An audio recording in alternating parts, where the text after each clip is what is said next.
South Bend, Indiana Mayor Pete Buttigieg is addressing protesters who have interrupted his campaign in recent days. During an event in Iowa Tuesday night, two protesters reportedly began shouting Bible verses at Buttigieg, who is openly gay. Demonstrators also showed up near one of his events on Wednesday. Here is how Buttigieg is handling the incidents. I think when you're in politics, especially at this level, you're going to see the good, the bad, the ugly, and the peculiar.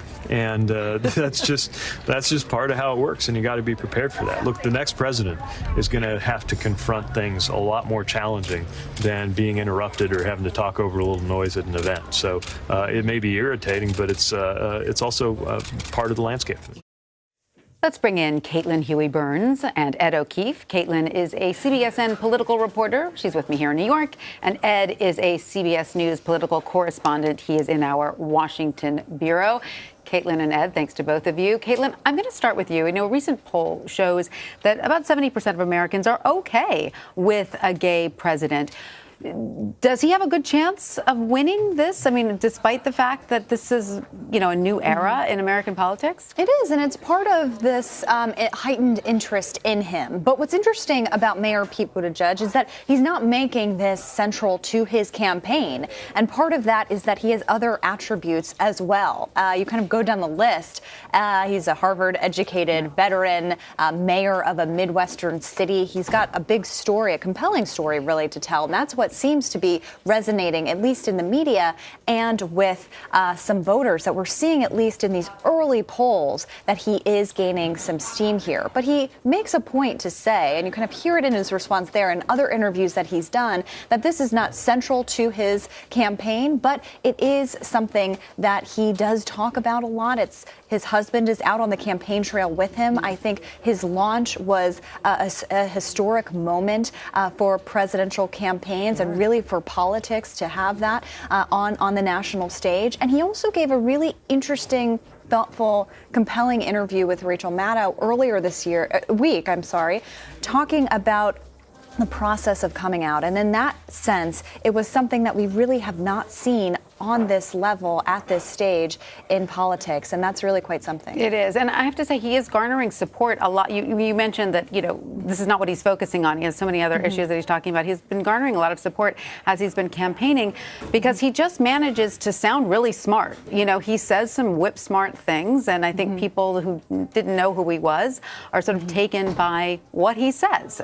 Despite whatever else there might be. Sure, and he's trying to pitch his campaign as a call for fresh leadership. And all of these candidates, we have nearly 20 of them now, and more actually expected to get in the coming weeks. You have to figure out a way to identify yourself in this crowded field. And his call for fresh leadership, he's the only millennial candidate so far in this race. He's only 37. This is all part of a package that he is trying to show voters. And we're going to see over the coming weeks how that's received by voters as he goes out onto the campaign trail at this now being an official candidate. Absolutely. Okay, so in an interview with SiriusXM Wednesday, President Trump commented on which Democratic candidate he would like to take on. And here's some of what he had to say. It could be Bernie and it could be Biden. And I think Sleepy Joe's going to have a hard time. He's, 1% Joe. I don't think he's going to make it. And I don't know that Bernie, maybe Bernie has the most spirit over there right now. Could be the mayor from Indiana. I think I'd like running against him too. But it'll be interesting to see it unfold. So, Ed, do those comments from the president, specifically about Sanders, worry Democrats who are concerned about his recent momentum? See, I read and heard those comments and thought, well, that sounds like anybody I talk to these days. Could be Bernie, could be Joe, could be that mayor from Indiana. I don't know. And that the president could win. I mean, yeah, all of those things could be true. And frankly, if the president's talking about you, it means you're obviously breaking through. And you're probably also breaking through on Fox, which we know that Bernie Sanders has, the former vice president has, and Mayor Pete certainly has as well. So, honestly, what he says there is, again, essentially what everyone else would say. He has not dabbled in the Democratic race as much as I think some people have thought he would. So, and in this case, and in another case today in a radio interview, he was asked about it. He didn't bring it up. So when asked, certainly he has an opinion, but find me an American who doesn't right now. That's right. And, all right. Frankly, what he's saying sounds awfully similar to what I hear from uncles and guys on the street. So, Ed, in the 2016 presidential election, about 1 in 10 Sanders supporters voted for President Trump over Hillary Clinton. Are Democrats saying anything about Sanders perhaps appealing to Trump voters? Well, it's part of the reason why he wanted to be on Fox this week, and that town hall meeting did quite well for him and for the network. So he believes that that's exactly the kind of person he needs to be reaching out to in Pennsylvania, Michigan, Wisconsin, Ohio, the states that have once been in the Democratic column and fell out of it in 2016. And so even siphoning off a little bit of those people, maybe a half of that 1 in 10, could make the difference in those states. Sanders knows that, his team knows that, and it's frankly part of why they continue to argue that him being in the catbird seat, basically out front, is a good thing, because it could potentially bring back those people who ended up either sitting on their hands or voting for the president instead of for Hillary Clinton. Indeed. Now, Sanders received praise for his performance during that Fox News town hall Monday night. Ed, I know we talked to you about that. We've now learned that Minnesota Senator Amy Klobuchar will also have one on Fox next month. And Mayor Pete is reportedly in discussions about one. So, Caitlin, I want to ask you this question. Is there an advantage then for these Democratic candidates getting on Fox? Well, every candidate right now is trying to find out what their path to the nomination is, what their selling point is to voters who want a candidate who can defeat Donald Trump.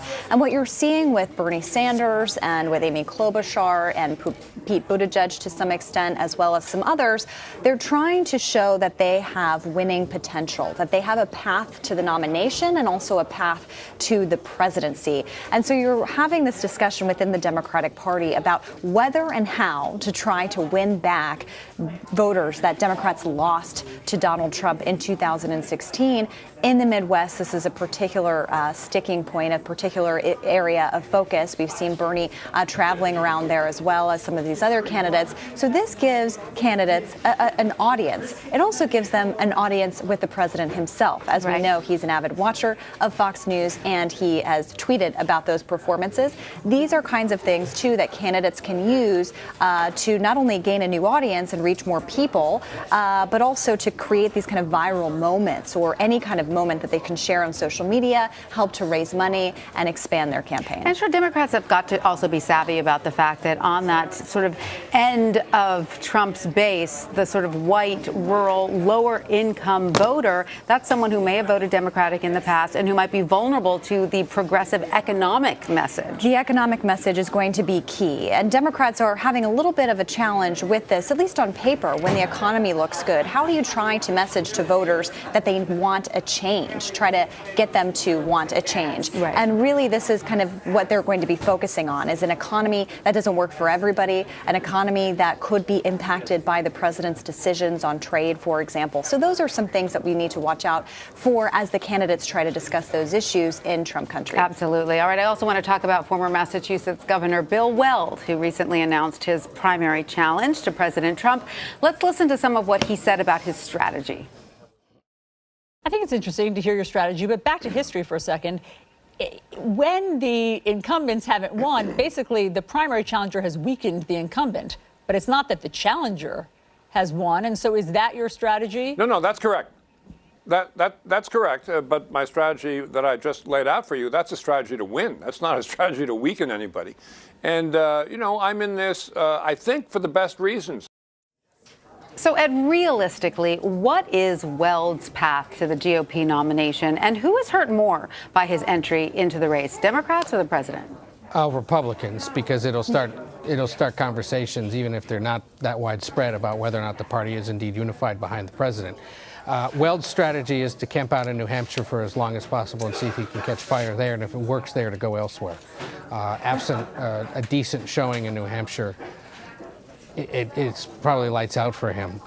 We checked this yesterday when Weld announced, and no sitting president since the modern primary system began in 1912 has ever been defeated for the nomination by a primary challenger. Some primary challengers have won states during the primaries, but never enough to topple the incumbent president. And Lyndon Johnson doesn't count in this conversation because, remember, he wasn't playing in the New Hampshire primary where he didn't do well and then decided he would not run.